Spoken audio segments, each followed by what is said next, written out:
rasulillah wa alihi wa sahbihi wa mawalah.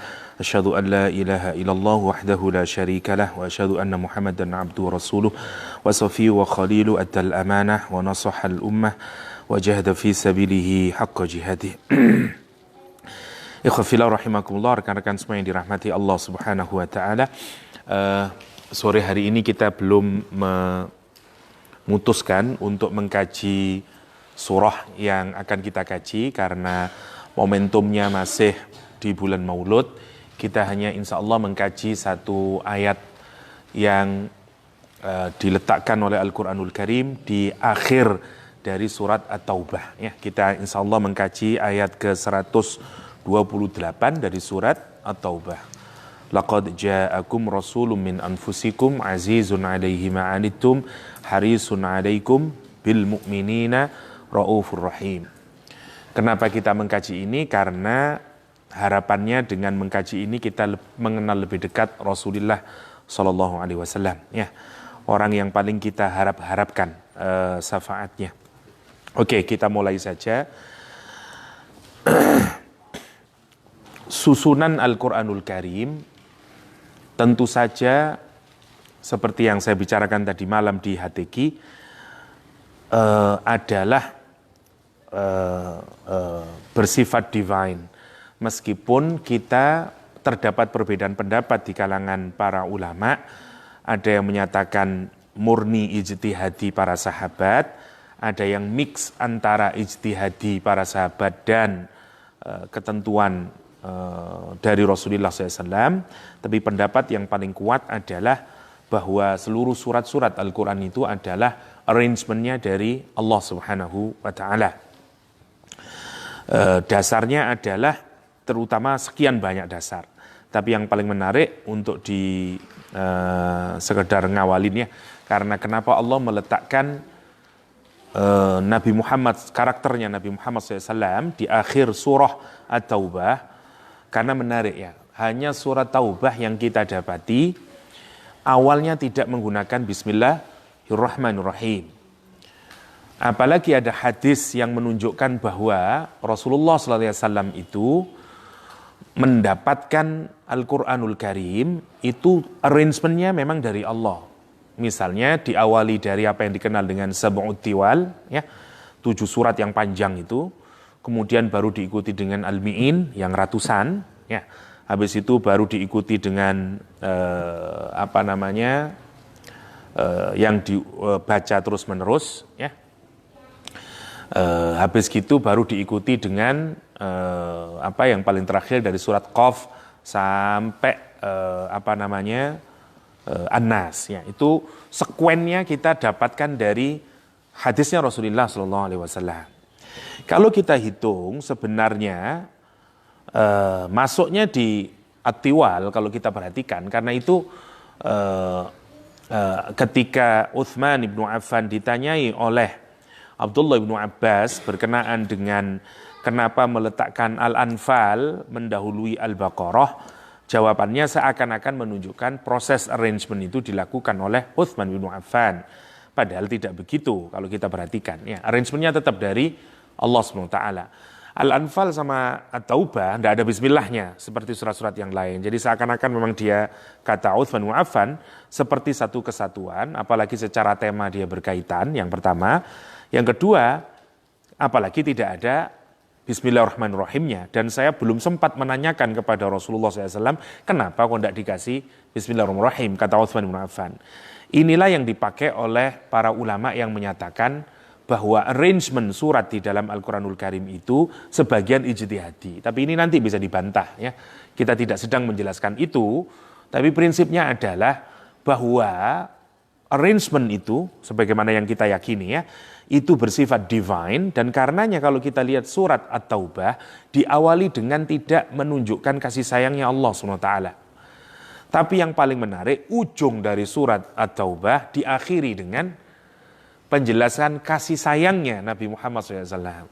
Jadi memang tidak disebut di awal dengan Ar-Rahmanur Rahim, tapi diakhiri dengan wabil mu'minina raufur rahim. Dan itu menarik kalau kita pikirkan itu pasti menarik ya. Oke, itu dari susunan.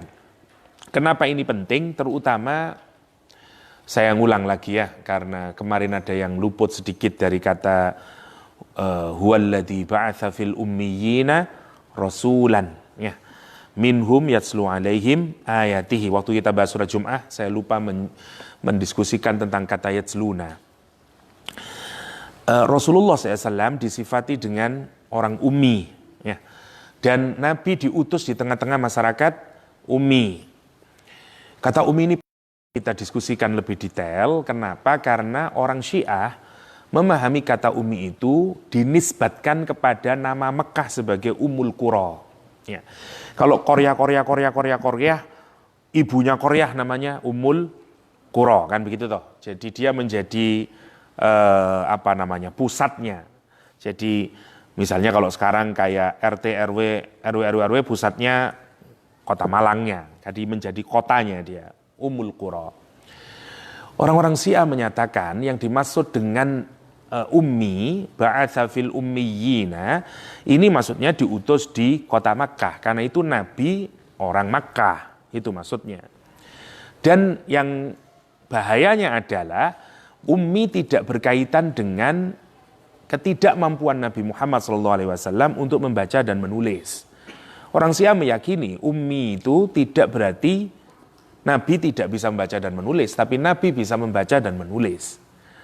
Terutama orang Syiah menghubungkan dengan peristiwa ketika Rasulullah SAW kedatangan Aisyah waktu di akhir-akhir kehidupan Rasulullah SAW, ya, yang waktu Nabi hendak meninggalkan dunia ini, ya, yang kemudian Nabi meminta kertas sama pena. Wah, itu yang biasanya dipakai argumentasinya oleh orang-orang Syiah.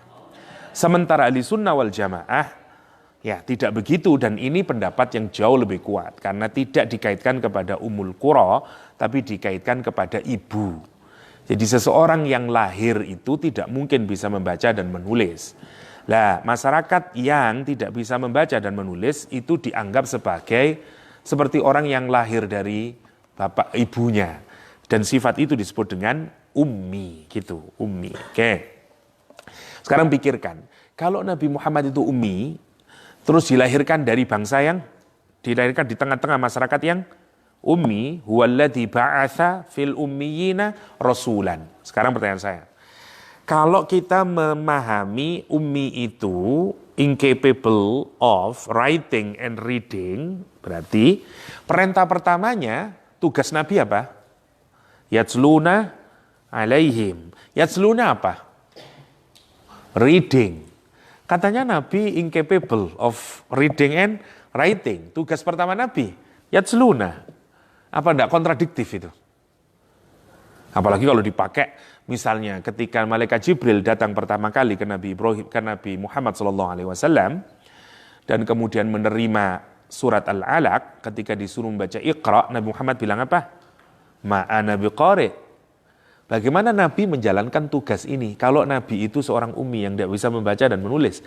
Padahal tugas pertama risalahnya adalah yatsluna alaihim ayatih. Ya, terus ya apa bahas itu? Apa yang benar orang Syiah bahwa Nabi Muhammad bisa membaca dan menulis misalnya. Ini yang menarik untuk kita pikirkan. Karena di surat Al-Alaq Nabi itu ngomongnya ma'ana biqari. Kalimat yang dipakai kata qara'a. Oke. Sementara di surat Al-Jumu'ah tugas Nabi Muhammad SAW itu adalah tilawah. Nah, kita lihat dulu. Tilawah itu dari kata tala yatslu artinya apa? Literally sebenarnya maknanya to follow. Kalau kita mengikuti, namanya tala yatslu. Tilawah dipakai itu karena kita mengikuti sesuatu yang sudah ada.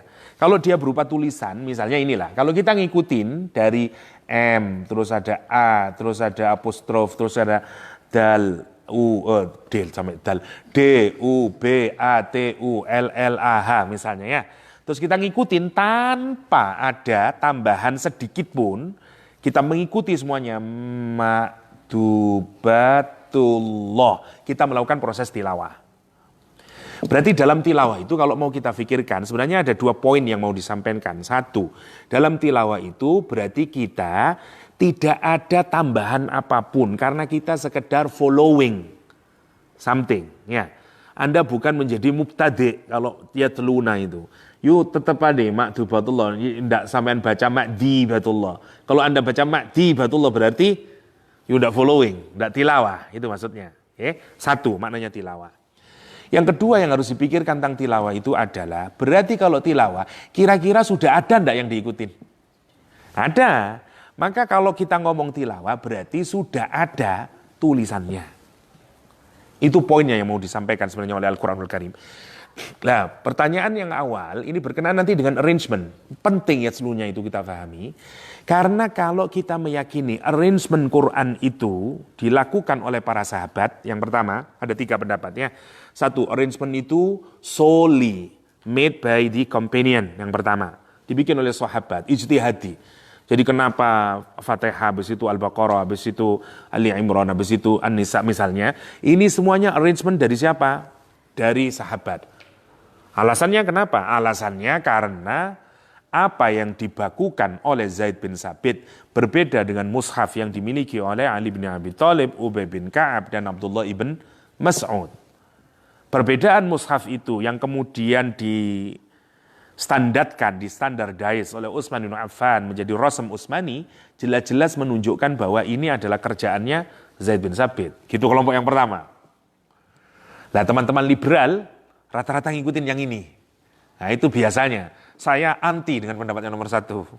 Saya tadi malam ngomong sama Hatiki, saya ngikutin pendapat yang ketiga, dan itu yang paling menjadi saya yakini. Yang lain enggak, saya enggak ngikutin belum 1 yang kedua. Ya meskipun itu ada dalam ulumul Quran. Ya. Karena kalau itu Anda kemudian, lah ngapain kita belajar munasabah terus? Coba bayangin. Kalau sampean menyatakan bahwa susunan mulai Al-Fatihah sampai An-Nas itu tidak divine, so what the purpose of studying munasabah baina suar? Nggak ada butuhnya, ya dah. Ngapain terus kita belajar? Apa ya hubungannya? Kenapa Al-Baqarah diletakkan setelah Al-Fatihah? Kenapa setelah Al-Baqarah kok? Nah, nggak ada gunanya. Berbagai karya para ulama yang bicara tentang Nadmudz Dzuror, ya, tentang tanasubul ayati wassuwar, nggak ada gunanya semuanya kemudian. Toh itu cuman karya manusia. Dan saya nggak setuju dengan itu yang pertama, ya. Kenapa sih? Jawabannya sederhana sebenarnya, karena mushaf itu ditulis saat Rasulullah menerima wahyu. Nah, pada periode 23 tahun itu oleh Ali, maka tentu saja tulisannya tidak bisa. Prosesnya kan baru nanti, toh, Rek. Oh, ini tulisan dek ini sebelah sini. Jadi ini tulisan yang dilakukan lama rentangnya, karena Ali misalnya menulis sejak awal, kan begitu toh. Lah, maksud sampean dari awal sudah tahu Al-Baqarah nomor 1, ya enggak toh, wong Jibril itu ngasih tahunnya belakangan. Baru letakkan ini Muhammad. Jadi sebenarnya dia mentah.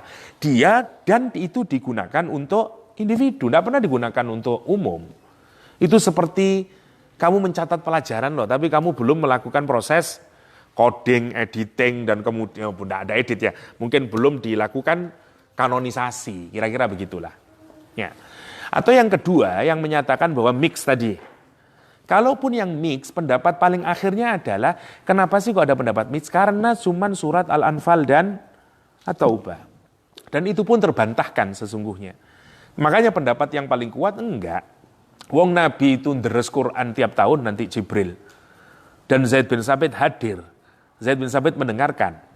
Nomor 1. Dan pendapat yang paling kuat juga, kalau Quran yang dikodifikasi oleh Zaid bin Sabit bertentangan dengan apa yang dibaca oleh misalnya Rasulullah, tentu para sahabat ada yang keberatan. Tidak ada satupun data yang sampai kepada kita ada sahabat yang keberatan dengan proses arrangement itu. Misalnya enggak, ini harus Ali Imran dulu, enggak ada itu. Ya, terutama apalagi kalau kita hubungkan ke Yatsluna tadi. Berarti kalau Yatsluna memang sudah ada lah begitu toh. Tertulis arrangementnya itu. Lah, tertulisnya kalau Quran yang sudah tertulis berarti namanya apa? Alkitab. Nah, Nabi itu sebenarnya cuman membaca Alkitab itu yang disebut oleh Al-Quran Yatsluna alaihim ayatihi. Lah, berarti proses penulisan Al-Quran pertama kali terjadi di mana? Di langit ke-7 oleh para malaikat yang kemudian dikenal dengan Ummul Quran atau dikenal dengan Lauhul Mahfud. Ya, di store di sana, itu kan problemnya. Jadi itu yang diturunkan Allah dan Nabi Muhammad SAW, yatslunanya itu dari situ. Nah, bedanya adalah kalau kita membaca, kita menggunakan mata. Nabi Muhammad karena tidak bisa membaca dan tidak bisa menulis, maka Quran tidak menggunakan kata yaqra'una, tapi menggunakan yatsluna. Karena kenapa? Karena Allah meletakkan Quran tidak di depan Nabi Muhammad SAW dan menggunakan mata untuk membaca seperti kita yaqra'una al-Quran. Gitu, karena Qurannya belum ada. Tapi Qurannya ada tidak dalam pengertian fisik seperti yang kita namakan, karena dimasukkan oleh Allah di dalam hatinya Rasulullah Sallallahu Alaihi Wasallam. Karena itu maktubun ala qalbi Rasulullah Sallallahu Alaihi Wasallam. Itu yang disebut dengan yatsluna. Itu pentingnya kita bahas dulu. Oke. Nah sekarang kita Nabi yang kayak demikian itu yang dilukiskan oleh Al-Quran di akhir surah At-Taubah. Kita lihat saja sekarang. Bismillahirrahmanirrahim. Laqad ja'akum rasulun min anfusikum. Kalimatnya menarik, ya, khitabnya untuk orang Arab tentu saja. Diawali dengan kata laqad ja'akum.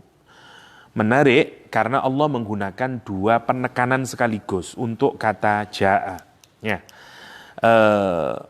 Sebagaimana yang sering kita diskusikan, Quran itu selalu menggunakan redaksi dengan membayangkan siapa yang akan menjadi audien.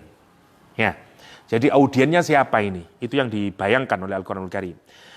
Ayat ini berkenaan dengan orang Arab. Dan Nabi Muhammad SAW diutus oleh Allah di tengah-tengah orang Arab. Nah, kata Allah, sungguh-sungguh ya telah datang kepada kalian. Yang menarik kalimatnya tidak normal. Orang itu mestinya tidak butuh penekanan untuk kalimat awal. Ya, enggak. Sampean terlalu lebay lah kalau ngomong tiba-tiba sungguh-sungguh aku mencintaimu. Lebay gitu itu. Mestinya kan saya mencintaimu. Ah masa? Sungguh saya mencintaimu. Allah, demi Allah, sungguh saya mencintaimu. Lah wajar toh kalau gitu. Karena ada pentahapan. Nggak mungkin tiba-tiba moro sungguh-sungguh aku mencintaimu. Lebay itu. Orang nggak normal begitu itu. Normalnya kalau kita dibantah baru kita menggunakan penguatan. Nah gitu toh. Lihat baca ayat ini. Tiba-tiba laqad ja'akum. Bagaimana cara kita memahami? Cara kita memahami asumsinya, lihatlah audiennya, mukhatabnya. Jadi bayangannya Al-Quran mau bilang, informasi yang mau dibicarakan oleh Al-Quran ini, laqad ja'akum, itu membuat audien tidak percaya. Dia mengingkari. Karena itu sebelum diingkari Allah sudah mengawali dengan laqad. You pasti kalau saya ceritain you tidak percaya. You akan mengkritik, you akan gitu, denial. Karena itu laqad ja'akum, sungguh-sungguh. Nah sekarang kita buktikan, apakah orang Quraisy itu atau orang Arab itu menolak Nabi Muhammad SAW sebagai Nabi? Iya, karena itu menggunakan laqad. Nah, alasannya kenapa? Nanti kita pikirkan. Ya. Tapi kita bisa mengapresiasi penggunaan kata laqad karena itu. Karena ini bukan informasi yang biasa. Anda bisa menebak lah. Sampean itu kalau ngomong, pasti mikir dulu, kalau ngomong ini, kira-kira orangnya nerima enggak ya? Aduh, enggak bisa nerima ini. Kalau enggak nerima, oke lah, saya harus menggunakan penguatan. Gitu toh kita ini. Sampean enggak ngerpek, saya panggil terus. Sampean pasti, betul assalamualaikum, wallahi pak, demi Allah, aku mboten ngerpek. Lah gitu toh. Langsung Anda menggunakan penguatan. Nah, kira-kira begitulah. Satu, itu maknanya. Kenapa diawali dengan laqad. Yang kedua, penggunaan kata ja'a.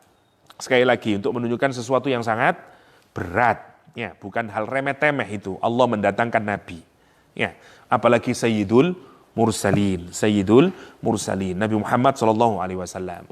Laqad ja'akum, sungguh-sungguh telah datang buat kalian. Min rasulun, rasul faul, bentuknya juga mubalaghah, wazannya faul.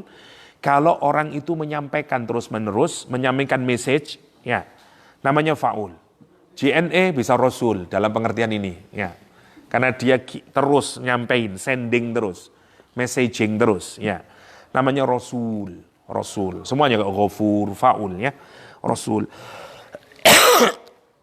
Satu orang rasul saja telah datang pada kalian. Kalau kita pikirin, doanya siapa ini, Rek? Masih ingat? Nabi Ibrahim alaihissalam. Rabbana wab'as fihim rasulan minhum yatslu alaihim ayat ila akhirih. Doanya Nabi Ibrahim alaihissalam. Dan Allah mengijabah dengan menyatakan laqad ja'akum rasulun. Rasulun. Itu pentingnya doa ya. Meskipun padahal jaraknya Nabi Ibrahim ke 200-an sekian, 2000-an tahun sekian ya. Gini ya, Mekah itu dari Nabi Ibrahim nanti setelah ada Nabi Muhammad, saya pernah cerita Ad atau Samud ya. Kaum Ad Samud itu sebenarnya orang Arab. Ya, kalau Anda masih ingat, Ad sama Samud adalah kaum Arab, tapi tidak punya keturunan, mati semuanya. Kenapa? Karena dihancurkan oleh Allah Subhanahu wa taala. Lah gitu toh. Jadi dia tidak punya keturunan sudah Ad sama Samud ini. Karena itu selalu diceritakan oleh Al-Qur'an karena agar kita ngambil pelajaran Ad sama Samud. Ya. Masya Allah kuatnya minta ampun dua-dua orang Arab ini, Ad sama Samud. Tapi sepakat para ulama nggak punya keturunan sama sekali. Jadi tidak ada orang Arab yang sekarang keturunannya kaum Ad sama kaum Samud, meskipun mereka termasuk orang Arab yang yang asli, orang Arab asli, tapi nggak punya keturunan. Kenapa? Karena dihancurkan itu. Ya, birihin sorsorin atiyah sama soyhatan wahidah itu. Pakai soyhah, pakai suara yang sangat keras, mati semuanya. Benar ya, itu yang belum dipelajari oleh umat manusia. Bahwa senjata pemusnah massal itu kalau di Al-Quran salah satunya adalah soyhah, ya, suara yang sangat keras.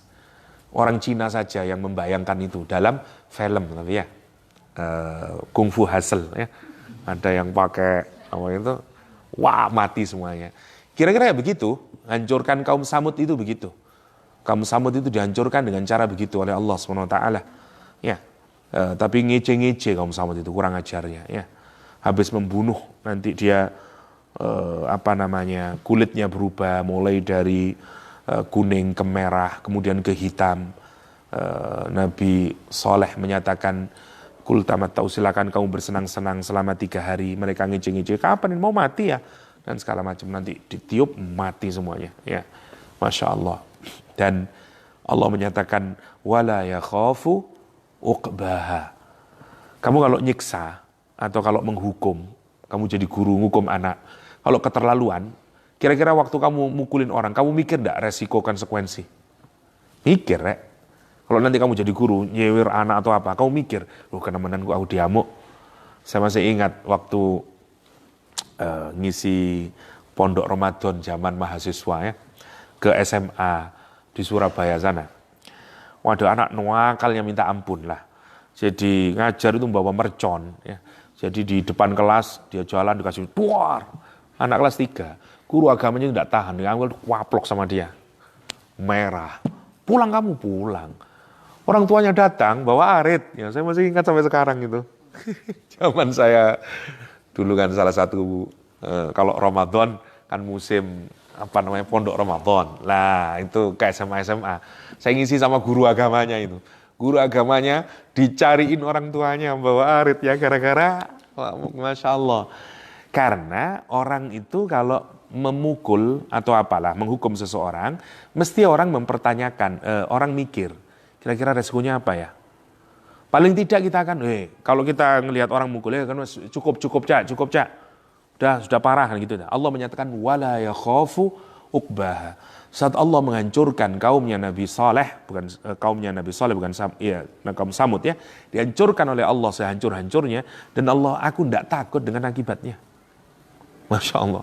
Yang mau bilang apapun, aku tidak peduli. I don't care any consequences. Kan itu gila tuh, Rek. Kau mau mukulin orang sampai nggak ngurus aku, hancurkan. Wala yakhafu uqbaha. Masya Allah ya. Masya Allah. Itu kaum Samud, kaum Ad. Lah, sejak Nabi Ibrahim alaihissalam, sebenarnya orang Arab itu tidak pernah menyembah berhala. Kalau kita pikirin, ya, dari Nabi Ibrahim alaihissalam. Tapi kan nanti yang menguasai Arab itu berbeda-beda. Ya.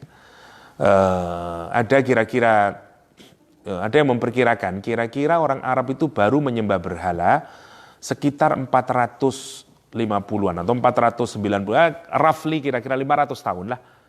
Jadi 5 abad saja menyembah berhala itu sebenarnya. Tapi mulai dari Nabi Ibrahim enggak. Nanti ketika kepemimpinan dipimpin oleh Bani Khuza'ah, ya. Jadi nanti diambil alih lagi oleh Qusay, oleh keturunan anak kakeknya Nabi Muhammad SAW.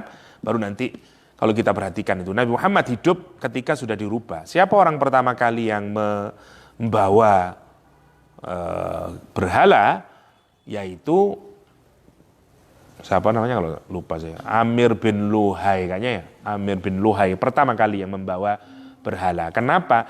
Karena dia pedagang sebenarnya, dia pergi ke Syam, Syam sedang dikuasai oleh Romawi, kan begitu toh.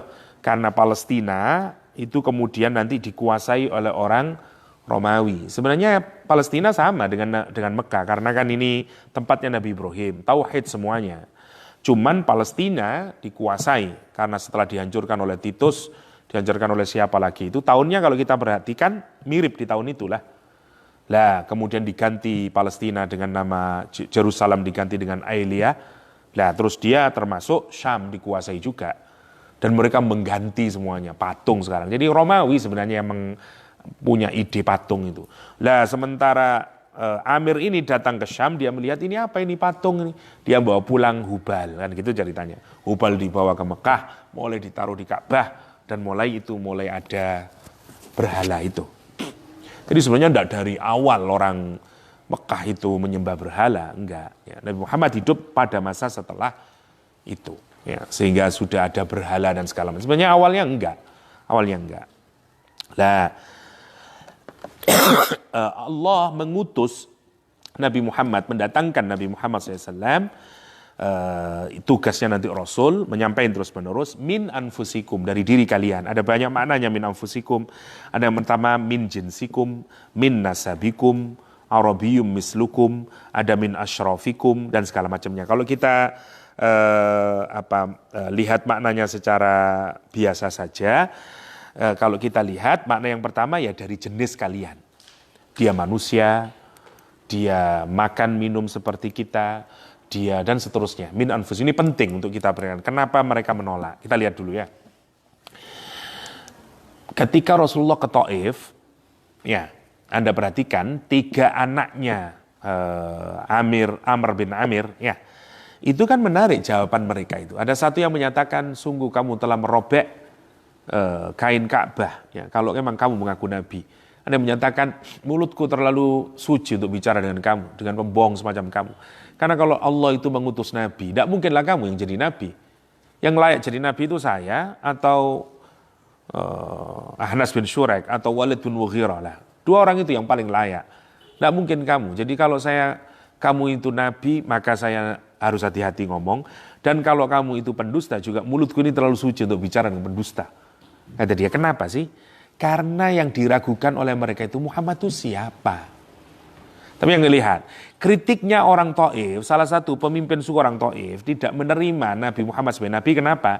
Karena melihat dari unsur kehormatan suku, dari unsur kepemilikan harta, itu yang menolaknya. Padahal syarat untuk menjadi Nabi itu, kalau kita perhatikan, sudah dimiliki Nabi Muhammad jauh sebelum Allah mengutus Nabi Muhammad sebagai Nabi. Ya 40 tahun lamanya. Siapa yang menggelari Nabi sebagai Shadiq Al-Amin? Orang Quraisy. Orang Quraisy. Itu kan menarik, Torek. Sebenarnya gini kalau Anda pikirkan, Anda itu mau didesain. Karena Nabi itu atau Rasul itu kan dimanufaktur oleh Allah SWT. Jadi Anda tidak bisa, Anda daftar jadi Nabi itu tidak bisa. Nabi itu chosen. Dipilih oleh Allah. Ya, karena itu disebut dengan Al-Mustafa. Dipilih dia oleh Allah. Selected. Ya. Jadi kita nggak bisa, sampean masih sampai mati doa ya Allah jadikan aku nabimu ya Allah, nggak bisa, ya nggak bisa. Nah, karena Nabi itu dipilih oleh Allah. Ya, sekendaknya Allah, terserah saja. Dia milih Nabi Musa, dia milih Nabi Ibrahim dengan modal yang beda-beda. Ya. Oke. Nabi Muhammad SAW, semua prasyarat untuk penolakan sebenarnya sudah Allah berikan kepada Nabi Muhammad. Mestinya orang itu kalau menolak, orang menjadi Nabi, karena apa? Pembohong misalnya, ya tak? Tidak bisa dipercaya, akhlaknya buruk, dan segala macamnya lah. Kalau Anda tidak kaya, ditolak karena menjadi nabi, ada efek enggak sebenarnya? Ya enggak ada lah, apa kaitannya informasi benar dengan kaya atau miskin? Enggak ada lah. Ya dah. Semua yang membuat manusia itu tidak percaya kalau ada orang dijadikan Allah menjadi nabi, sebenarnya oleh Allah sudah ditutupin semuanya. Dengan menciptakan atau dengan membuat Nabi Muhammad sallallahu alaihi wasallam dan karakter yang sangat memukau itu. Ya. As-Shadiq Al-Amin, yang jujur dan yang trustworthy.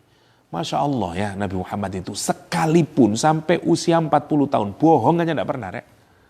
Saya pikirin, sampean pernah bohong dalam hidup ini? Makanya enggak pernah jadi nabi lah gitu tuh. Nabi Muhammad itu 40 tahun lamanya enggak pernah berbohong sekalipun. Belum jadi nabi loh ini. Belum jadi nabi. 40 tahun lamanya. Khadijah itu kaya raya dan tidak ada pedagang yang modal kekayaannya lebih besar daripada Khadijah di Arab saat itu. Prinsip dagangnya pakai mudharabah ya. Jadi ini saya punya dagangan, terus nanti siapa orang yang bisa saya percaya untuk membawa dagangan saya dijual ke Yaman atau ke Syria. Modalnya nanti sekian, ya dari harta bandungan kamu bisa terserah kamu lah. Misalnya kamu jual berapa, tapi saya minta keuntungan sekian, sisanya kamu keuntungannya lah. Caranya orang dagang dulu begitu. Maka kira-kira siapa yang mau dijadikan orang kepercayaan untuk bisa membawa dagangannya? Orang yang punya sifat Shadiq Al-Amin lah gitu toh. Abu Thalib bilang ke Nabi Muhammad, yuk cobalah ngeplay lah. Jadi tradernya Khadijah. Saya yakin kalau kamu ngeplay jadi trader, gak ada orang yang bisa ngelawan kamu. Karena kamu ini dikenal se-Arab, orang yang tidak pernah bohong, yang Shadiq Al-Amin. Itu pernyataannya Abu Thalib. Dan sudah mulai terkenal. Ibarat kita kayak Gus Bahak lah, lagi terkenal itu saat itu. Muhammad As-Shadiq Al-Amin. Nah, nanti daftar Rasulullah SAW, apa kata Khadijah? Kalau orang lain tak kasih katakanlah 10%, you Muhammad kalau mau bawa barangku tak kasih 20%. Untuk apa? Saking senengnya Khadijah. Dan yang menarik Khadijah itu tidak mau menikah, saudara.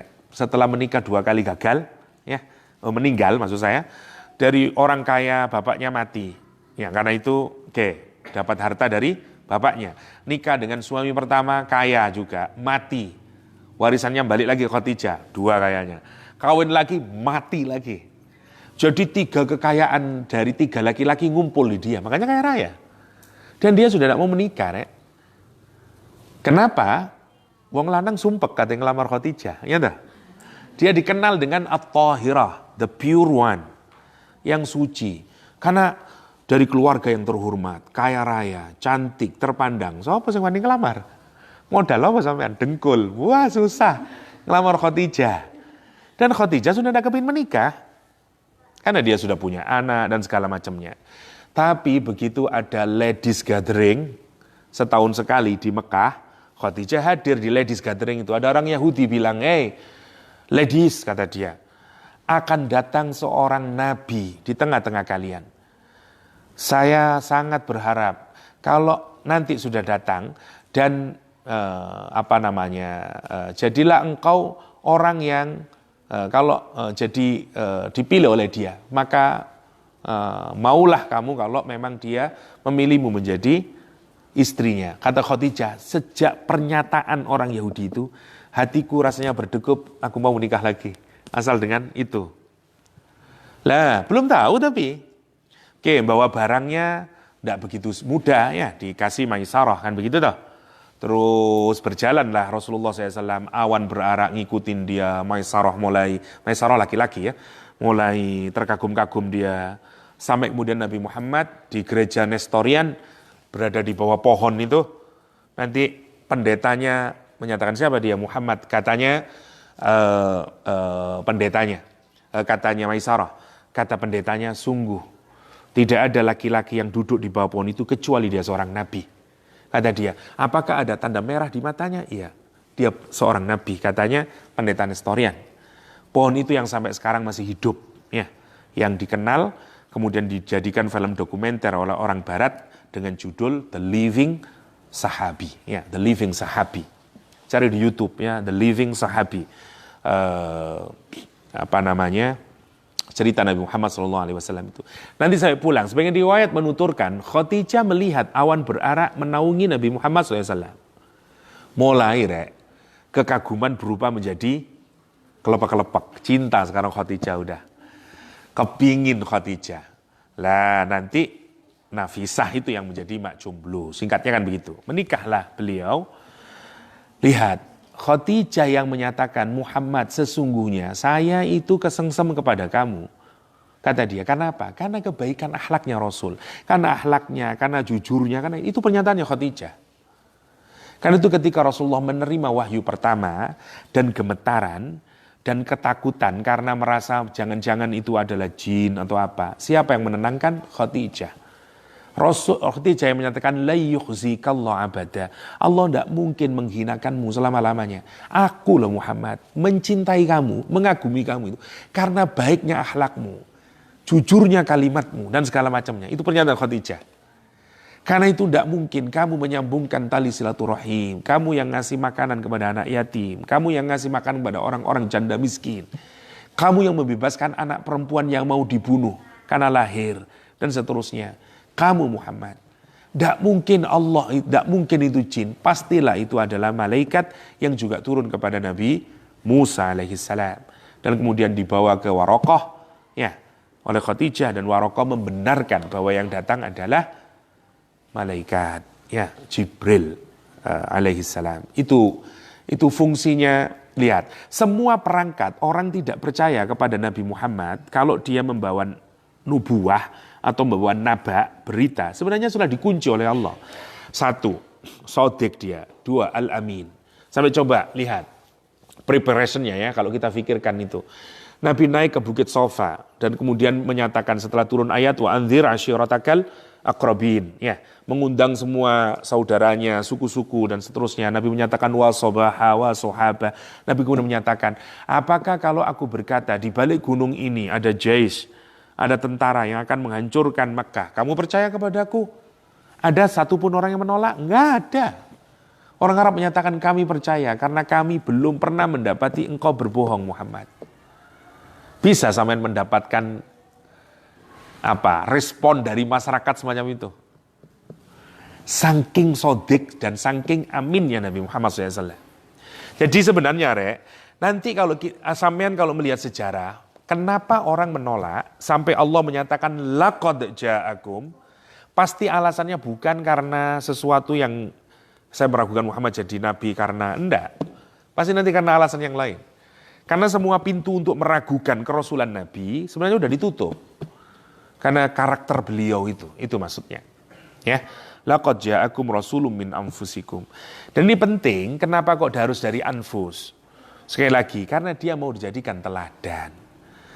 Orang-orang Bani Israel dulu mengkritik, kenapa, atau orang Arab menyatakan, kenapa Nabi itu kok yang yut'imut ta'am wa yamshuna fil aswaq, ya, makan seperti kita, jalan-jalan di pasar-pasar. Kenapa kok tidak malaikat saja yang diturunkan, yang munzalin, ya. Nanti kalau malaikat yang benar diutus menjadi nabi, mereka tidak akan taat kepada Allah. Kenapa? Lalu dia malaikat, tidak punya nafsu, gimana kita bisa ngikutin? Kita ini human, ngono, tidak akan diikutin. Itu cuma permintaan belaka. Ya, saya sering menyatakan misalnya ada anak yang bertanya, Ustadz, kenapa kita baca Subhanallah kok 33 kali? Saya tanya balik sama dia, kalau kamu suruh baca Subhanallah ba'da sholat 34, kamu tanya lagi enggak? Memangnya berapapun angka yang disuruh, pasti kamu tetap akan bertanya, ya tak? Karena itu tidak perlu dijawab. Ya. Misalnya kenapa kok baca 33 kali Subhanallah? Udahlah kamu baca 303 aja lah. Ya kenapa kalau 303? Baca aja 3 juta 3, tetap aja tanya. Ya karena tujuannya bukan itu maksudnya. Ya, kalau hikmah pasti ada lah, pasti ada. Tapi gak ada gunanya pertanyaan yang kayak begitu sesungguhnya. Ya.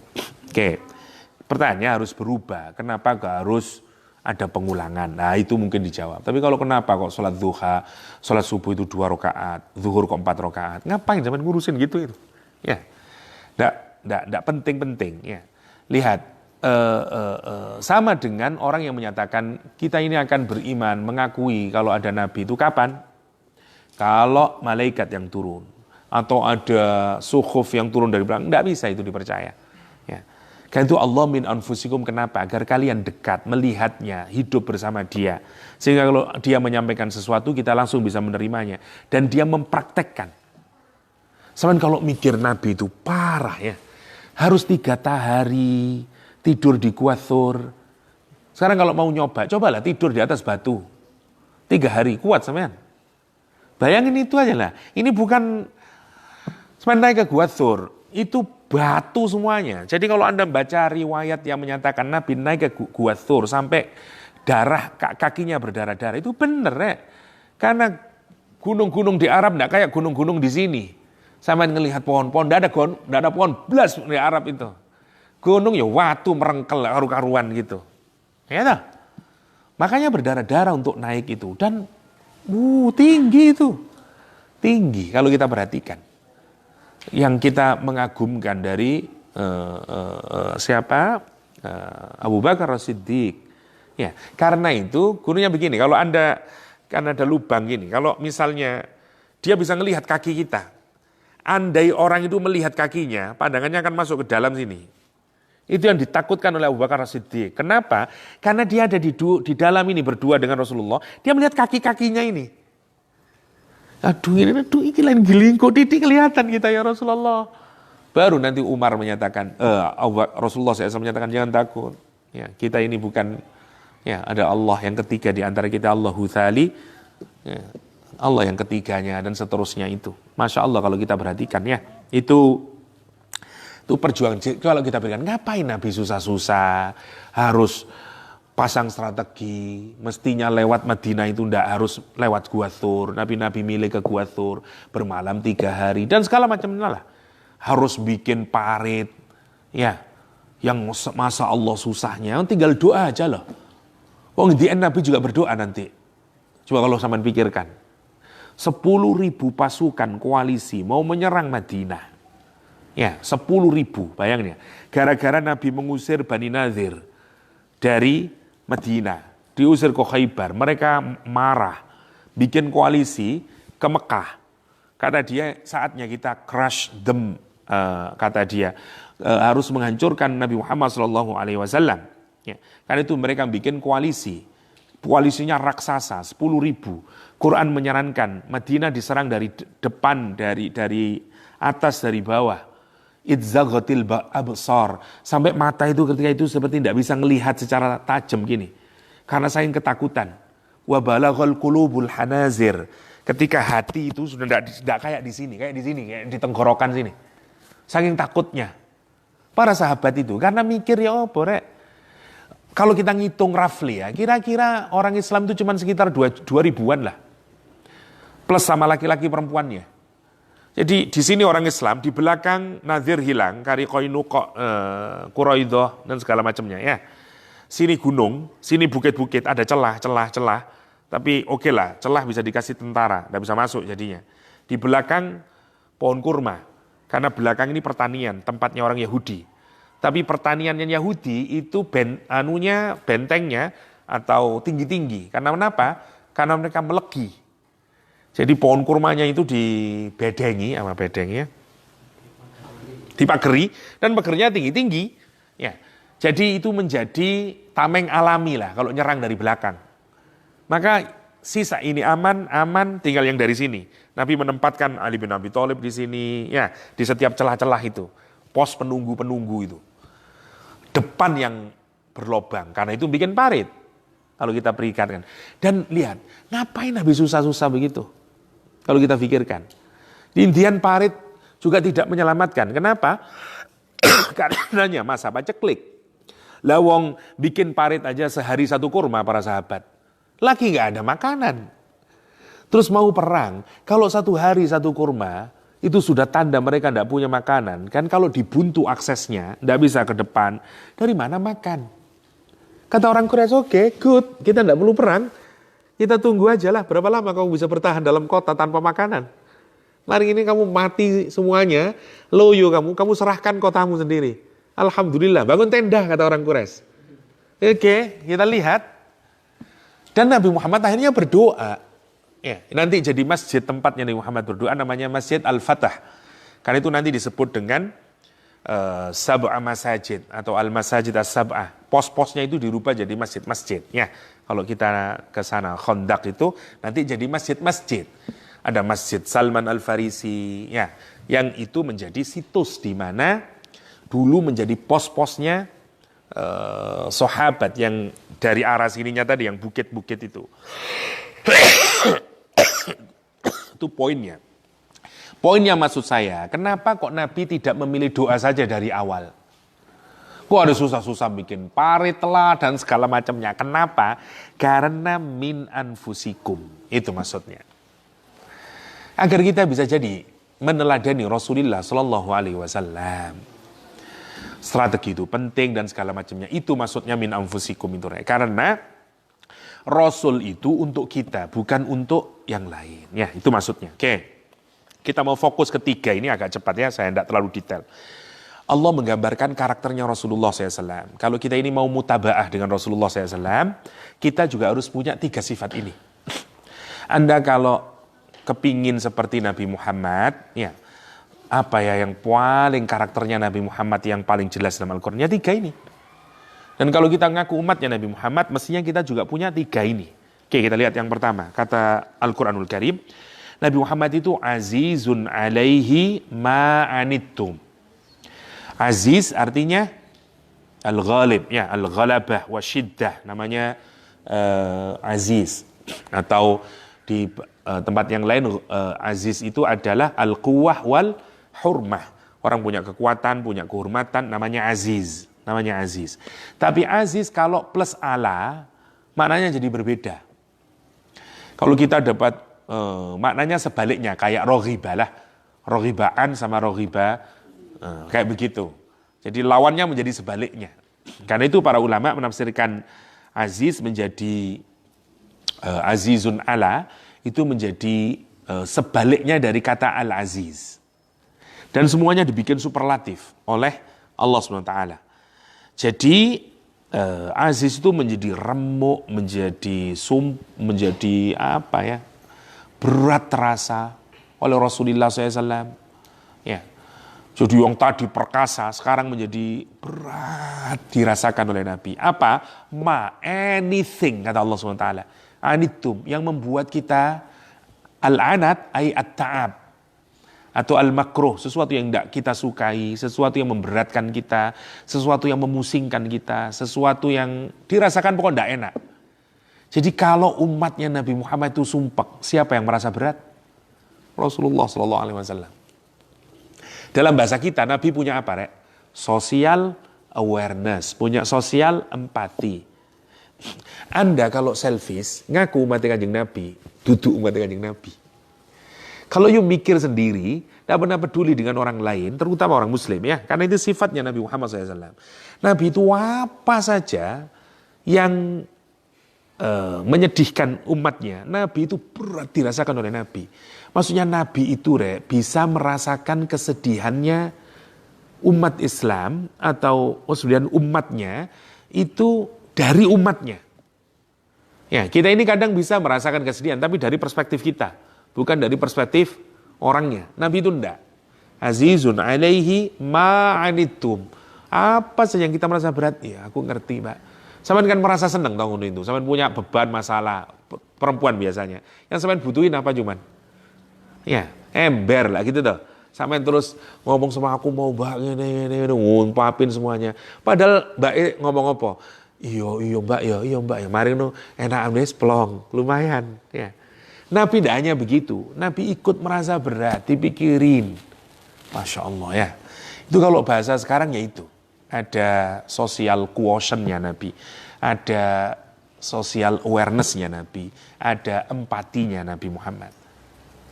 Ada perempuan anaknya meninggal dunia. Rasulullah nasihatin dari belakang, isbiri ya ummah. Orangnya malah marah dan bilang ke Nabi Muhammad, enak saja kamu bilang, kamu tidak merasakan apa yang saya rasakan. Nabi mestinya kalau Anda menjadi kiai atau ustadz, nasihatin orang, Sing sabar, Bu. Nggih, sing sabar. Kon enake ngomong ngono, kira-kira kamu marah ndak? Kan kurang ajar. Aku ini, wah kan gitu toh mestinya. Lah itu bedanya, Rek. Karena Nabi itu azizun alaihi manitum. Dia tahu perspektifnya orang itu. Ya, putting yourself in other shoes, kalau orang Inggris bilang. Kita ini sering tidak bisa meletakkan kaki kita di kakinya orang lain kalau punya permasalahan. Ya, orang lain punya masalah, tapi kita menggunakan kacamata kita sendiri. Bukan kacamatanya orang yang merasakan. Karena itu tidak nyambung. Nah, kemampuan untuk bisa merasakan orang itu penting. Dan itu cirinya umatnya Rasulullah Sallallahu Alaihi Wasallam. Kalau Anda punya kemampuan kayak begitu, hatimu kayak begitu, itulah karakter pertama dari Rasulullah Sallallahu Alaihi Wasallam. Azizun alaihima anittum, azizun alaihima anittum. Itu penting itu, Rek. Penting banget. Penting banget. Azizun alaih. Sekarang sampean bayangkan ya. Ya apa Rasulullah itu azizun alaihima anittum. Bayangkan ya. Hamzah meninggal dunia. Jelas-jelas menang umat Islam itu dengan strategi yang diterapkan oleh Rasulullah SAW. Sampeyan bayangin, 700 orang lawan 3.000. Lah wis ruwet toh itu. Untuk bisa menang lah susah toh. Rasulullah dengan strategi yang jenius menang. Bayangkan. 700 lawan 3.000. Hebat itu, perang pertama kali. Ya, yang menggunakan cheerleaders. Perempuan diikut sertakan, perang Uhud. Kenapa? Karena pikirannya Hindun begini, kita harus menang. Karena mangkel Hindun. Dan Hindun bilang, kita harus tambah perempuan. Kenapa? Karena sebagai penyemangat. Nanti orang Quraisy ini, kalau dia lari ke belakang, siapa yang menyemangatin? Kita, perempuan. Karena itu kita bawa gendang, bawa genderang, bruang. Dan biar laki-laki malu kalau dia lari ke belakang. Kamu ya lari ya, ngaku lanang kok, misalnya gitu. Itu fungsinya bagi orang Quraisy. Orang Islam juga bawa perempuan, tapi tidak dengan difungsikan seperti Hindun dan teman-temannya. Untuk ngasih makanan, untuk ngobati yang sakit di perang Uhud. Ya. Dari 1.000 mundur, cuman jadi 700 sekarang. 700 perang lawan 3.000, tapi strategi jeniusnya Rasul menang. Tapi akibat dari sahabat yang tidak taat kepada perintah Nabi, ya 50 itu, tersisa cuma sekitaran 13-15 orang karena turun ke bawah semuanya karena ngambil ghanimah. Pertanyaan saya, mereka mau mengambil ghanimah untuk dirinya sendiri atau bukan? Bukan, Rek. Pikirin ya. Jadi jangan pikirin seperti kita. Misalnya di bawah ada emas, perak, kambing, unta dan segala macamnya. Saya tanya, apakah mereka mau dimiliki sendiri? Enggak boleh. Wong itu harta rampasan perang. Mereka ini cuma collecting. Setelah collecting dikasihkan ke siapa? Nabi Muhammad SAW. Satu-satunya yang boleh memberikan pembagian itu siapa? Rasulullah SAW. Jadi jangan kamu pikirin mereka tamak seperti kita. Sampai mungkin kalau kita ikut perang, aduh inten aja mudun. Melbu kesak semuanya, ya dah. Ini enggak. Mereka emang turun tapi bukan motif individu. Tapi tetap kesalahannya apa? Tidak taat sama perintah. Itu bedanya. Jangan dikira kalau perang itu harta yang ditinggalkan bisa dimiliki sendiri. Enggak, harta rampasan perang itu dikasihkan kepada negara. Nabi Muhammad nanti yang bagi itu. Ini dapat ini kasihkan yang sana, ini kasihkan tentara sana. Itu Nabi Muhammad. Pembagian ghanimah itu hak siapa? Imam. Enggak boleh. Nabi nanti itu yang membagi. Jadi menarik ya, jangan juga terlalu merendahkan warna cinta sama dunia. Bukan itu poinnya. Ya memang ada cinta dunianya, tapi tidak seperti kita cintanya itu. Kalau kita lumayan 2 kilo ya, emas misalnya, enggak. Oke. Sekarang mengakibatkan tidak kurang dari 70 sahabat meninggal dunia di Uhud. Hamzah meninggal, ya, Mus'ab bin Umar meninggal. Ghasilul Malaikah, ya.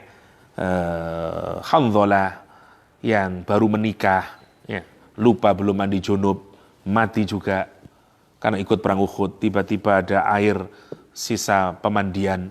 Nabi menyatakan di dekatnya ada Hanzalah. Kata Nabi, malaikat yang diturun memandikan Hanzalah. Dia sedang jinabat. Lupa belum mandi, manten baru. Ya, ghasilul malaika. Ya, Masya Allah, terlalu banyak di Uhud itu. Sekarang, orang-orang ini datang ke Rasulullah SAW. Sekarang saya tanya, anitum toh ini berarti? Berat oleh mereka ini, sedih mereka. Ya apa ngadep ke Nabi Muhammad. Yang tadi 300 juga datang ke Nabi Muhammad. Dengan menggunakan apa? Segala macam ya Nabi. Sebenarnya saya itu mau ikut. Walah, blekedes semuanya lah. Sekarang ini lihat, Allah nyerahin, terserah Allah. Tapi sekarang orang-orang yang salah ini datang kepada Nabi Muhammad SAW. Mereka minta maaf. Pertanyaan saya, kalau Anda menjadi leadernya, diapain itu orang-orang yang turun dari gunung yang menyebabkan kekalahan? Nabi 3 kawat di pipinya, 2 arah mengucur. Ya, Abdullah bin Jarrah memeluk kepala Nabi, yang ngusapin Nabi. Malik dan Abdullah bin Jarrah narik satu-satu kawatnya itu. Ditarik 1 giginya tanggal 1, tarik kedua giginya tanggal 2, 3 giginya copot, ngambilin itu. Malik bin Sinan melihat darah itu langsung ngecup karena biar mampat. Dan dia tidak mau meludahkan darahnya. Rasul menyatakan, ludahin Malik. La ya Rasulullah. Ludahin Malik. La ya Rasulullah. Dan dia sampai Rasulullah menyatakan, sungguhnya orang yang darahnya bercampur dengan darahku, dia selamanya, dia masuk surga, kata Rasulullah SAW. Malik bin Sinan. Dan seterusnya. Masya Allah. Nabi terperosok masuk. Karena itu gembira orang Quraisy karena merasa nggak ada Nabi Muhammad ini, mati semuanya udah. Dan dia Muhammad mati, qad qutila Muhammad. Sudah senang. Qad qatala Muhammad, sudah terbunuh, sudah qutila Muhammad, sudah terbunuh ini semuanya. Senang mereka ini sudah. Ternyata Nabi Muhammad masih hidup, dilihat oleh Ka'ab bin Malik, sewenang Ka'ab bin Malik. Nah, Nabi Muhammad masih hidup. Dia suara kerasnya punya. Ya, karena terperosok masuk. Sebegitu parahnya perang Uhud itu. Kalau Anda pikirkan. Sekarang orang yang menyebabkan kekalahan itu datang ke kamu. Diapain terus ini? Nabi yang nangis ngelihat pamannya, dadanya dibelah, jantungnya kemana-mana, hidungnya hilang, telinganya hilang. Hamzah, Saifullah, ya Hamzah, Asadullah ini, Masya Allah kalau Anda pikirkan. Ya apa terus menghadapi itu? Lihat, azizun alaihi ma'anitum. Nabi memaafkan mereka, 1. Mendoakan kesalahan mereka. Yang ketiga ngapain lagi? Ikut ngajak lagi bareng-bareng. Turun ayat Al-Quranul Karim. Fabima rahmatim minallah lintalahum. Walau kunta faddan ghalidul qalb lan faddu min hawlik. Fa'fu anhum wastaghfir lahum wasyawirhum fil. Masya Allah ya. Makanya Al-Quran memuji. Itu gak iso kecuali kalau mendapatkan rahmatnya Allah SWT. Karena itu dikasih mali ta'ajub. Fabima rahmatim minallah. Bukan fabi rahmatim minallah. Fabima rahmatim minallah. Disebabkan dengan rahmat Allah yang wow. Nabi Muhammad bisa lintalahum. Bisa linien. Bisa azizun alaih. Masya Allah ya. Kenapa? Karena sesungguhnya mereka ini tetap merupakan sahabat Nabi yang setia. Ikut perang itu lawis menunjukkan kesetiaan yang paripurna toh, Rek. Ya, itu namanya azizun alaihima anitum. Bisa Anda kembangkan ya maknanya itu. Yang kedua sekarang agak cepat. Harisun alaikum. Haris, al-hirsu sama dengan at-tama'. Bedanya biasanya kalau tama' itu untuk yang negatif biasanya. Tapi al-hirs biasanya untuk sesuatu yang abstrak, lebih positif ya. Quran menggunakan kata hirs misalnya untuk ketamaannya orang Yahudi terhadap dunia. Wala tajidannahum ahrasan nasi ala hayat. Ya.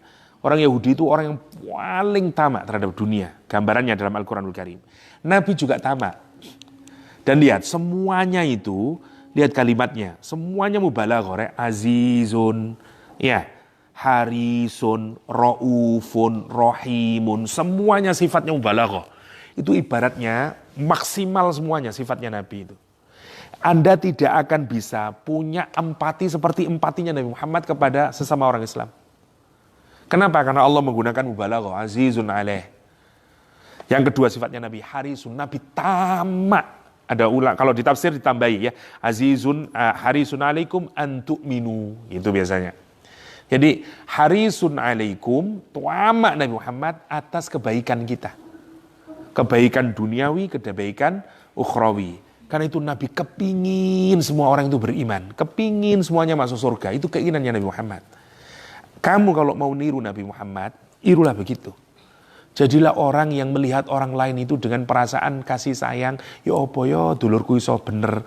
Bagaimana ya tetangga saya itu bisa jadi orang yang beriman. Bagaimana ya dia bisa mendapatkan hidayah. Dan kepingin sekali. Saya tadi ditelepon oleh salah seorang aktivis dakwah di Surabaya sana. Ada daerah namanya Kota 1001 Malam.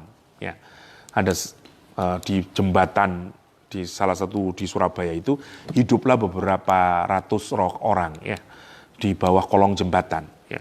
Banyak di sana misionaris masuk dan segala macam lah untuk melakukan kristenisasi, termasuk aktivis Islam masuk ke sana. Ya, sudah berjalan 1,5 tahun lebih. Ya, mereka menginginkan pengajian dan segala macam untuk mengkonvert mereka, untuk membalikkan, untuk memagari keislaman mereka. Karena karena mereka satu minggu 2 kali gereja ngadain acara, ngasih sembako dan segala macam. Karena itu aktivis ini cukup banyak, Rek. Katanya dalam 1 bulan Ustadz kita minimal butuh duit 10 juta hasil dari urunan kita ini untuk bikin kegiatan, ngasih sangu buat bisyara buat ustadznya dan segala macamnya lah. Itu segitu, tetapi mereka sangat down karena salah satu ibu yang paling aktif, dihormatin di sana, kemarin dibaptis gitu. Jadi seakan-akan sia-sia semua yang dilakukan selama 1,5 tahun ini. Lah, kalau you punya keinginan begitu, itu tanda harisun alaikum. Itu yang harus kita pikirkan setiap maulid Nabi. Saya apa ya harisun alaikum saya ini? Apa keinginan saya buat orang lain itu bisa mendapatkan kenikmatan iman yang sama, saudara-saudara bisa dapat hidayah. Ya, itu harus, Rek. Kalau kita ini ngikutin Nabi Muhammad SAW. Menarik Anda kalau lihat, ada orang-orang yang senangnya ngafirin orang, nyalain orang, bikin orang, ya, kamu ini ahli neraka. Nabi, sifatnya apa? Harisun alaikum an tu'minu. Kira-kira ngikutin siapa dia itu? Kalau kamu pikirkan, wong sifatnya Nabi itu harisun alaikum. Nabi itu tamak untuk kebaikan kita. Satu, perhatikan ya, punya empati. Kalau orang duka, orang susah, kesedihannya umat juga jadi kesedihanmu, dipikirin benar. Yang kedua, punya keinginan benar untuk kebaikan. Seperti kiai-kiai zaman dahulu itu loh, Rek. Ya, doain santrinya. Lihat apa yang dilakukan oleh Rasulullah. Lihat, mendoakan. Ya dah. Makanya saya sering guyonan, di mana sekarang ada dosen yang doain mahasiswinya? Ya Allah, muga-muga mahasiswaku dadi wong ahli surga. Mana sekarang? Kalau kita pikirin. Ya dulu nangis untuk santrinya itu.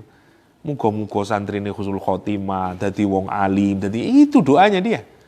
Ya kan itu sukses.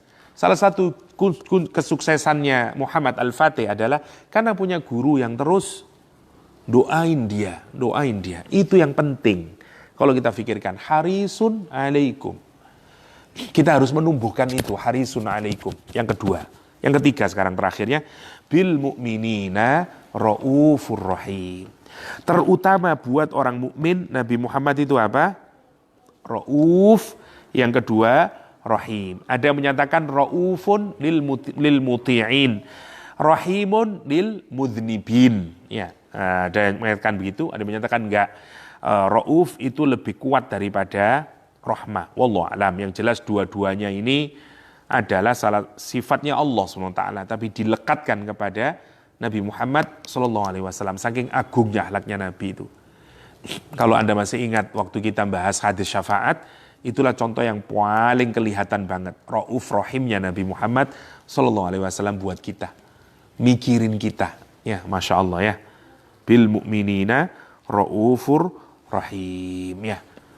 Sampai orang umatnya Nabi Muhammad yang hanya punya iman, yang hanya pernah berkata la ilaha illallah Muhammad Rasulullah dengan sungguh-sungguh, itu dimintakan syafaat oleh Rasulullah SAW. Jadi kecelakaan demi kecelakaan kalau kita ini tidak menjadi ahli surga. Bayangkan ya di hadis syafaat itu. Nabi doa lama sujud saat tidak ada satupun orang yang berani berbicara di mahsyar. Enggak ada, Nabi sujud lama. Sampai kemudian Allah itu tidak pernah marah melebihi di hari itu. Hatta para anbiya aja takut. Dan tidak tahu apakah dimaafin atau tidak. Saking tawaduknya itu.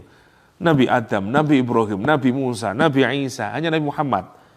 Nabi Muhammad nanti memuji Allah dengan pujian yang belum pernah dilakukan oleh makhluk. Karena Allah mengajarkan Nabi Muhammad dengan mahamid yang hanya Nabi Muhammad tahu. Nanti dibaca, sangat sujud Nabi. Baru terus Allah berkata kepada Nabi Muhammad, saat tidak ada satupun makhluk yang berbicara. Nah, even malaikat Jibril. Ya, nanti Allah berkata, irfa' ra'sak. Kata, kul tusma' sal tu'tolak isfa' tu syaffa'. Ya. Masya Allah, suruh angkat kepalamu Muhammad. Ngomong, saya dengarkan. Ucapanmu didengarkan. Mintalah, kamu akan diberi. Beri syafaat, kamu nanti akan dikasih syafaat. Bisa kamu nyafaatin. Itu hanya khusus untuk Nabi Muhammad SAW. Dan tangisannya Nabi buat apa? Ummati, ummati, ummati. Allah SWT berkata, oke, man kana fi qalbihi misqala. Kata Nabi, siapa yang punya iman sebesar biji kacang hijau, masuk surga. Masuk surga. Masya Allah ya. Kalau lihat, kalau kita tidak cinta sama Rasulullah SAW, terus siapa? Orang tua kita tidak mikirin kita saat itu. Ya, Quran menggambarkan nanti orang di mahsyar itu mencari cara bagaimana dia selamat. Yang lain tidak apa-apa masuk neraka. Yang penting saya selamat. Selfishnya orang paling selfish adalah di hari itu.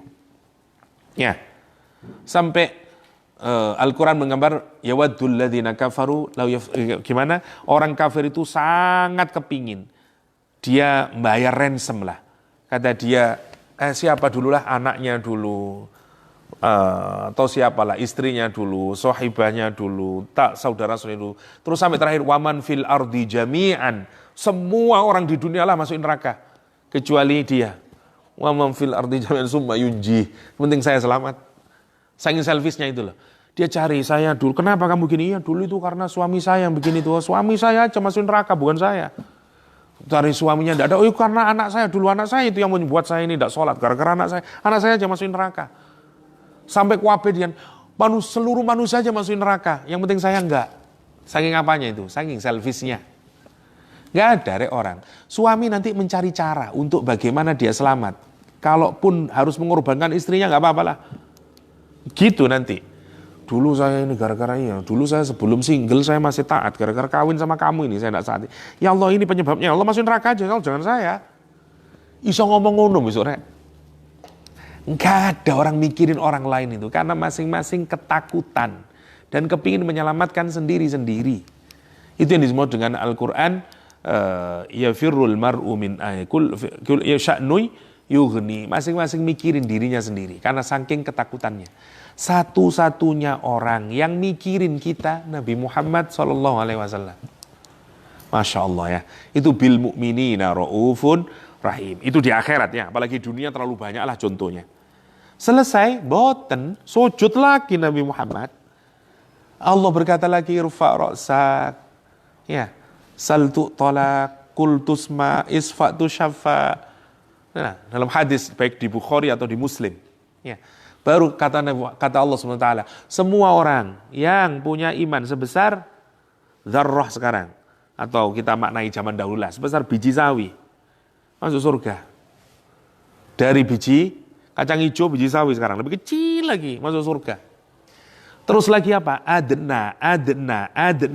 Lebih kecil lagi, lebih rendah lagi, lebih rendah lagi, lebih rendah lagi. Dari biji sawi, mbopor ya. Kau kecil lagi, masuk surga. Masya Allah, itu kan saya mencorong bayangin, wong Islam sing imannya lebih kecil dari biji sawi, kaya opo rupane. Dua bleke kaya opo. Maksiatnya kayak apa? Itu saya dipanggil ummati. Saya kalau punya mahasiswa, dua blek, bodoh, nawakal, isin aku nganggep iku mahasiswaku. Enggak, duwe aku mahasiswa ngono lah, ya dah. Malu kita. Apalagi memintakan, sudahlah, lulus noy. Enggak kita itu. Bukan ojek kapok. Gitu. Lihat Rasulullah SAW. Bukan kemudian, ya Allah, panjangin dua blek biar itu. Rokok mawon lah. Lalu ya. Masya Allah. Dan selesai, belum. Sujud malah. Dan ini syafaat yang paling terakhir. Orang yang udah masuk neraka, Allah nanti angkat. Bikibriyai wa azamati, kata Rasulullah, kata Allah SWT, ini hanya Allah yang bisa melakukan. Siapa yang pernah mengucapkan la ilaha illallah Muhammadur Rasulullah dengan tulus hati, masuk surga. Saking apanya itu? Saking bil mu'minina raufun rahim. Lah itu harus kita miliki itu. Kalau kita ini neladani sifatnya Rasulullah Sallallahu Alaihi Wasallam, yang rauf sama sesama orang Muslim, yang rahim sesama orang Muslim. Kalaupun berbeda golongan dan segala macamnya ya, masya Allah ya. Itu menarik kata Gusmus kemarin.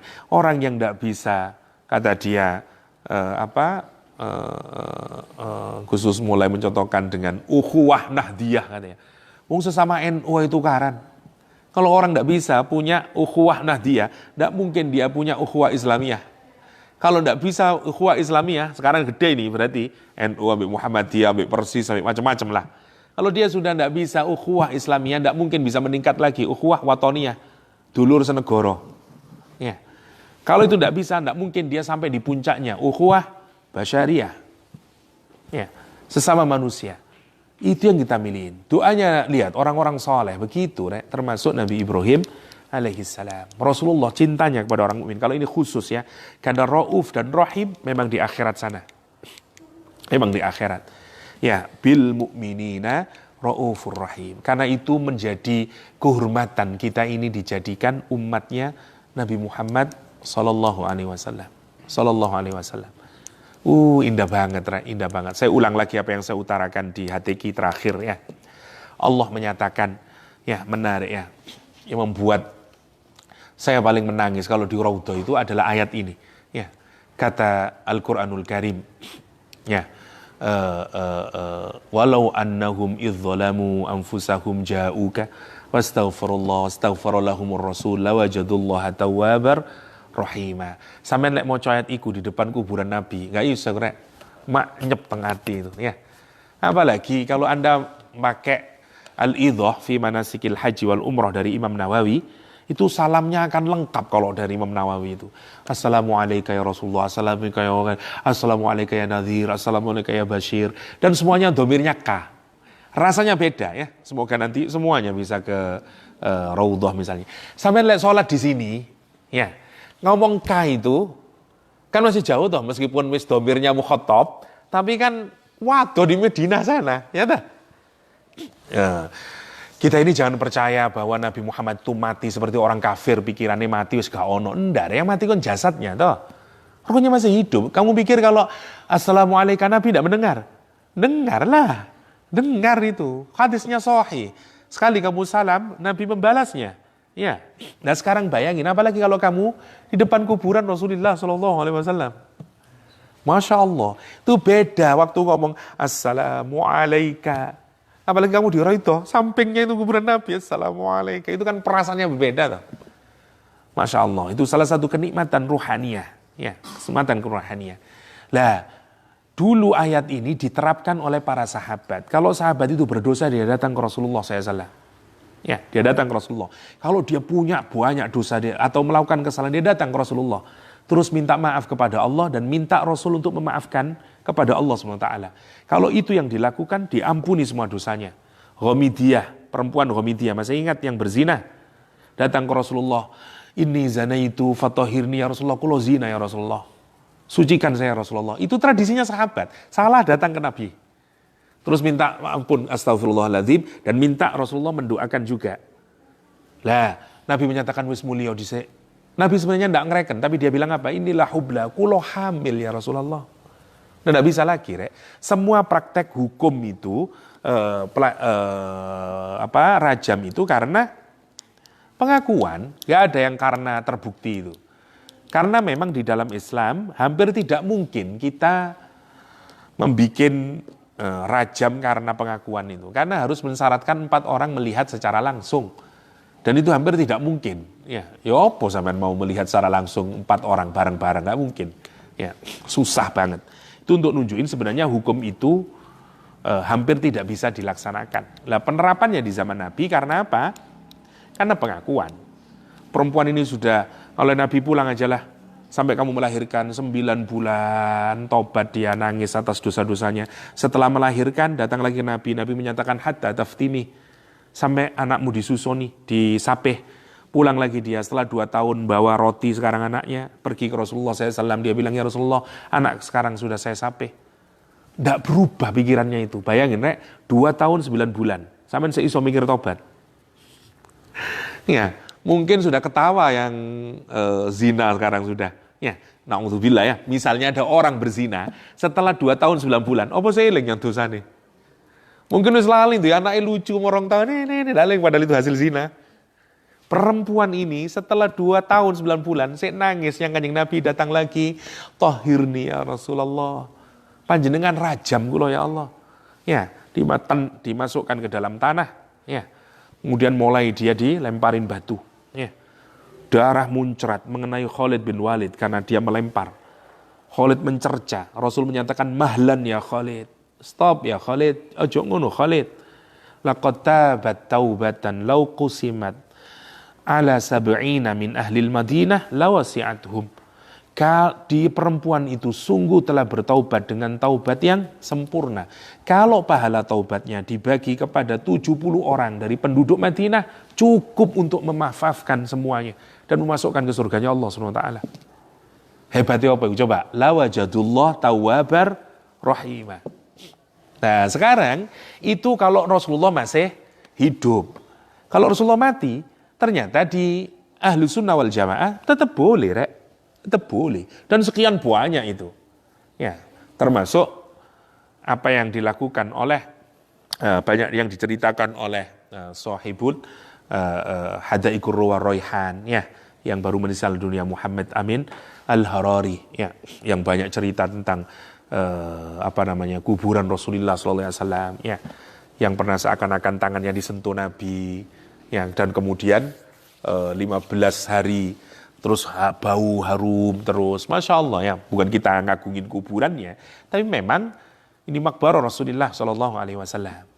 Yang menarik dulu terakhir ini ya, Sa'udbi sedang di Raudhah, ada orang dari Arab kampung datang ke situ dan menyatakan kemudian, Assalamualaikum ya Rasulullah, sami'tu Allah yaqul walau annahum idzalamu ja'uka fastaghfirullah ja'u anfusahum ja'uka astaghfirullah rasulullah jalla tawwabar rahimah, kata dia, saya ini pendosa dan saya datang ke kuburan nabimu, ampuni saya ya Allah. Kemudian dia baca syairnya, ya man khaira ya man ya khairu man dufina bil qa'i wal akam, kata dia, wahai sebaik-baiknya orang yang dikuburkan di lembah, ya, dan seterusnya. Dan wahai wanginya yang kemudian menyebar ke lembah-lembah dan ke gunung-gunung yang ada di sekitaran Arab, kata dia. Dan terus dia memuji. Dan terakhir dia menyatakan, sungguh syafaatmu yang kami harapkan ya Rasulullah. Dan kemudian dia menyatakan, dan kepada 2 sahabatmu, yakni Abu Bakar dan Umar, saya tidak pernah melupakannya. Terus dia pulang. Malam harinya Sa'udbi mimpi ketemu Rasulullah SAW. Dan Rasul berkata kepada Sa'udbi, al-haqqu lil-a'rabi faqad ghafarallahu lah. Ya, kata Rasulullah SAW, benar apa yang dilakukan oleh orang Arab desa ini. Sungguh Allah telah mengampuni dia. Sungguh Allah telah mengampuni dia. Nah, saya membaca itu di Al-Idhah fi Manasikil Haji wal Umrah dan saya terapin. Aduh, enggak kuat nahan tangis itu, ya.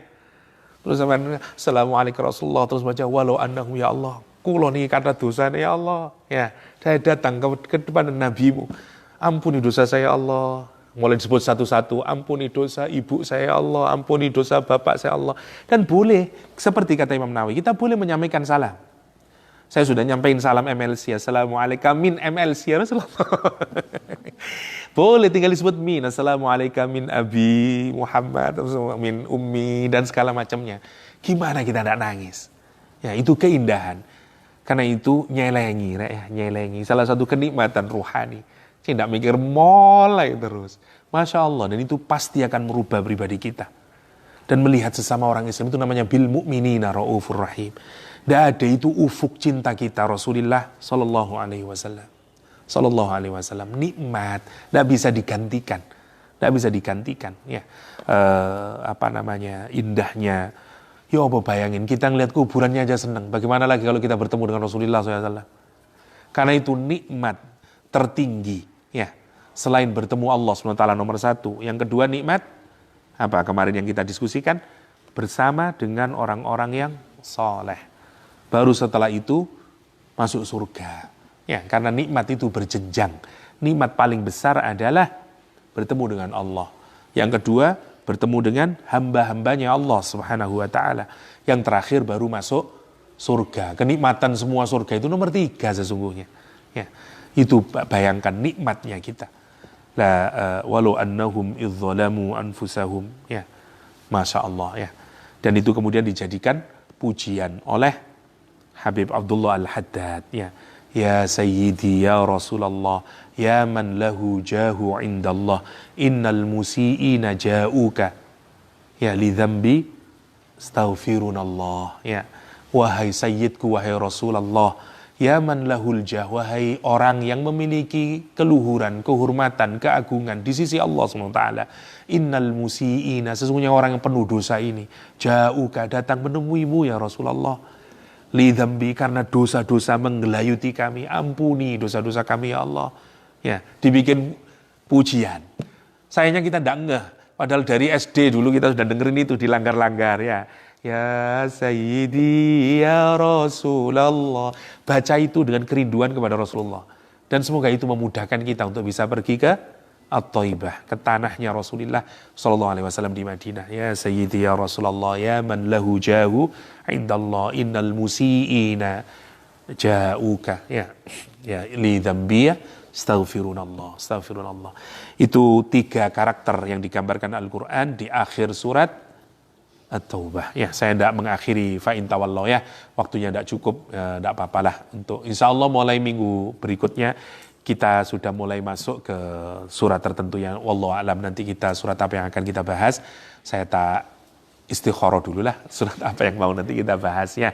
Ini maulidan, kalau jadi mungkin berarti minggu depan mau kita terbangan, kemudian kita ngawali kajian tafsir surat apa hari ini, karena kita mau mengisi momentum ya, karena masih di bulan Maulid, kita ingin terus-menerus menanamkan syirah. Sekali lagi, buktikan kecintaan Anda kepada Rasul dengan apa? Memahami Rasulullah. Melalui apa? Sirah yang pertama. Yang kedua, baca hadisnya.